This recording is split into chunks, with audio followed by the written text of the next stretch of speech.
त्या मुलीचं सासूचं भांडण झालं, भाऊ मुलीचीच बाजू घेणार. तो डायरेक्ट म्हणतो गुड्डीचा काय दोष नाही, आपल्या बहिणीच्या डोक्यात वयामानानं फरक झाला. नाही तर गुड्डी खाशी, गुड्डीची नाही अडचण, पण माई गुड्डीच तिला नीट करीन यालाही गॅरंटी आहे.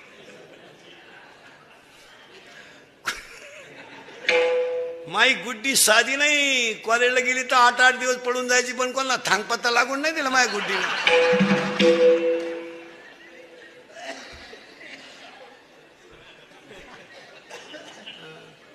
हे असे ते नाही जमत. ते इथून पुढे रक्ताचे नाथे बिथे काही राहिलं नाही महाराज.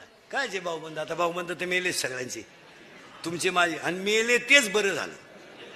भाऊबंद ते इतके नालायक तुमचे माझे, जिवंतपणी नीट जगून देती नाही, मेल्यावर त्यांच्याशिवाय जाता येत नाही खांदा. मग जुने लोक घरचेच 5 पोरं का होत